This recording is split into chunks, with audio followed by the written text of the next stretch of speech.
அன்பு உள்ளங்கள் அனைவருக்கும் வணக்கம். வாழ்க வளமுடன். வீனஸ் வாஸ்து திருநெல்வேலி மாவட்டம் அம்பாசமுத்திரத்திலிருந்து மீண்டும் உங்கள் வீனஸ் எம் இசக்கி வேலு. ஓம் சரவணபவ. எல்லா புகழும் இயற்கைக்கு. தெற்கு பார்த்த மனையில சமையலறை தென்கிழக்கு மூலையில அமைக்கலாமா அமைக்கக்கூடாதா? இதுதான் இன்று நாம் பார்க்கக்கூடிய ஒரு அற்புதமான விஷயம். பார்ப்போம். நிறைய நல்ல விஷயங்களை நான் வரும் நாட்களில் உங்களுக்கு நான் ஷேர் பண்ணுறேன். சில பேர் எனக்கு வரைபடம் வரைந்து சொல்லிக் கொடுங்க சார், வரைபடம் வரைந்தால் மட்டும் உங்களுக்கு புரியுமா அப்படின்னா நிச்சயமாக கிடையாது. அப்படி புரிந்து கொள்ளக்கூடிய நபர்கள் இந்த வரைபடம்லாம் கேட்க மாட்டாங்க.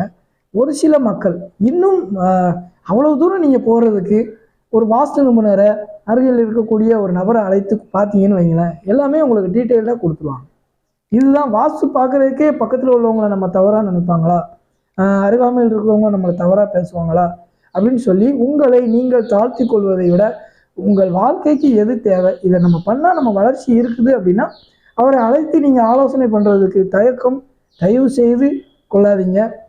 உடனே உங்கள் வாழ்க்கையில் ஒரு மாற்றத்தையும் ஏற்றத்தையும் பார்க்கணும் அப்படின்னா நீங்கள் இருக்கக்கூடிய அந்த இடத்த தயவு செய்து கொஞ்சம் அனலைஸ் பண்ணுங்கள். அவ்வளவுதான் நம்பர் 1. ரெண்டாவதாக, தெற்கு பார்த்த மனையில் சமையலறை தென்கிழக்கு மூலையில் அமைக்கலாமா அமைக்கக்கூடாதா? சமையலறை ஒரு வீடு அது எங்கு பார்த்த திசையாக இருந்தாலும் சரி, சமையலறை அப்படிங்கிற ஒரு விஷயம் தென்கிழக்கு மூலையில் தான் இருக்கணும். ஆனால் குறிப்பாக இந்த தெற்கு பார்த்த மனையில் தென்கிழக்கு மூலையில் சமையலறை அமைக்கும் போது மக்கள் செய்யக்கூடிய தவறுகள் என்ன அப்படின்னா, அந்த வாசல் அப்படிங்கிற ஒரு உச்சத்தை மறந்துடுறாங்க.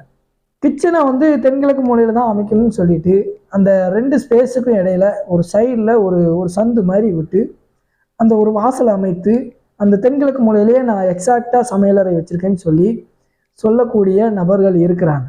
வாஸ்து நிபுணர்களை நான் குறை சொன்னதே கிடையாது. மக்கள் தான் திருந்தணும். தெற்கு பார்த்த மனையில் நீங்கள் வடமேற்கு மூலையில் சமையலறை வச்சுக்கோங்க, அதுதான் சால சிறந்தது. சார் அப்போ கெஸ்ட் பெட்ரூம் வடமேற்கு மூலையிலேயே நீங்கள் 2ஆக பிரித்து ஒரு பார்ட் கிச்சனுக்கும் ஒரு பார்ட் நீங்கள் பெட்ரூமுக்கும் வச்சுக்கோங்க, உறவினர்கள் அதிகப்படியாக வரும் பட்சத்தில். இல்லை எனக்கு போதும் சார், போதும், எனக்கு இந்த 2 ரூம் இருந்தால் போதும், நான் கிச்சனை அங்கே வச்சுக்கிறேன் அப்படின்னா ரொம்ப ரொம்ப நல்லது, வச்சுக்கலாம். ஏன்னா தெற்கு பார்த்த மனையில் கொஞ்சம் தவறுகள் நிறைய நடக்கிறதுனால நான் இந்த விஷயத்த நான் சொல்கிறேன். ஏன்னா நீங்கள் தெற்கு பார்த்த மனையில் தென்கிழக்கு மூலையில் சமையலறை வைக்கணும்னு முடிவு பண்ணிட்டீங்கனாலே அந்த வீட்டில் பார்த்தீங்கன்னா ஒன்று சமையலறை சிறியதாக இருக்கும், ஒரு ஒரு ரொம்ப சின்னதாக அமைக்கக்கூடிய சூழ்நிலை ஏற்படுது ஒன்று.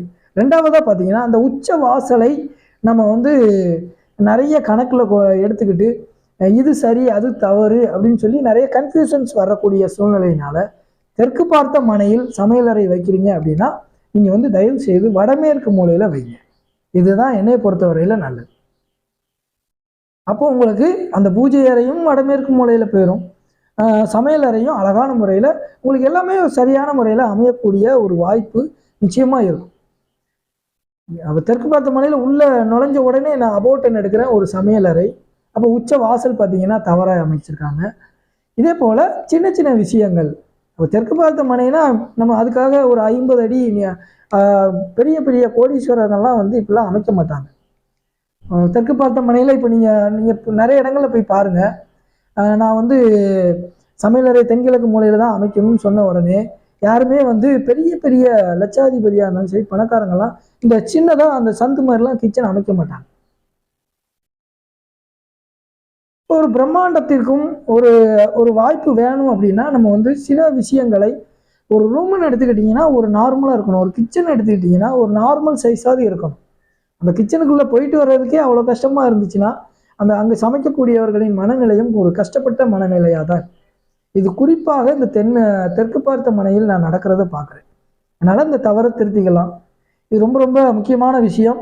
இது நீங்கள் எப்படி எடுத்துக்கிட்டு போகிறீங்கன்னு தெரில. அந்த தெற்கு பார்த்த மனை அப்படிங்கிற ஒரு விஷயத்தில் இந்த கிச்சன் அப்படிங்கிறதுல மக்கள் ஆகக்கூடிய ஒரு கன்ஃபியூஷன்ஸை நான் உங்களுக்கு தெளிவான முறையில் சொல்லியிருக்கேன். உங்கள் வீட்டை நீங்கள் சரியாக இருக்கதான்னு தானே பார்க்க சொல்கிறாங்க. அதுக்கு தயவு செய்து ஒரு சின்ன கன்சல்டேஷன் வாங்கி பார்த்தா என்ன? ஏன் பார்க்குறதுக்கு மக்கள் தயங்குறீங்க? உங்கள் தயக்கம் தான் உங்கள் வெற்றிக்கான தடை அப்படிங்கிறது தான் நான் சொல்கிறேன். அந்த தடையை உடைக்கணும்னா நீங்கள் வந்து முதல்ல இருக்கக்கூடிய இருப்பிடத்தை சரி செய்யுங்க. தவறு இருந்தால் சரி பண்ண போகிறீங்க, டாக்டர்கிட்ட போகிறீங்க, செக் பண்ணுறீங்க, சரியாக இருக்குது அப்படின்னு சொன்னால் நீங்கள் சந்தோஷமாக வெளியில் வர போகிறீங்க, அவ்வளோதானே. அவர் தேவையில்லாமல் ஊசி போட போகிறாரா, இல்லை உங்களுக்கு மருந்து கொடுக்க போகிறாரு? உடல்நிலை சரியில்லைன்னா மருந்து கொடுக்க போகிறாரு. அதுக்காக டாக்டர் தவறா அப்படின்னா, டாக்டர்லாம் நீங்கள் தவறு சொன்னீங்கன்னா நிச்சயமாக வாழ்க்கையில் அடுத்த கட்டமே போக முடியாது. சரி, எல்லாருமே கொஞ்சம் கவனமாக வாழ்க்கையில் மென்மேலும் வளருங்க. எல்லாம் வல்ல இயற்கையை வந்து நிச்சயமாக வந்து இயற்கை வந்து மிகப்பெரியது. இன்று இந்த அரிய தகவலை உங்களுக்கு வழங்க எனக்கு வாய்ப்பளித்த எல்லாம் வல்ல இயற்கைக்கும் நன்றியை தெரிவித்துக் கொள்கிறேன். மீண்டும் ஒரு நல்ல இயற்கை வாஸ்து தகவலோடு உங்களை சந்திக்கிறேன். வாழ்க வளமுடன். நன்றி, வணக்கம்.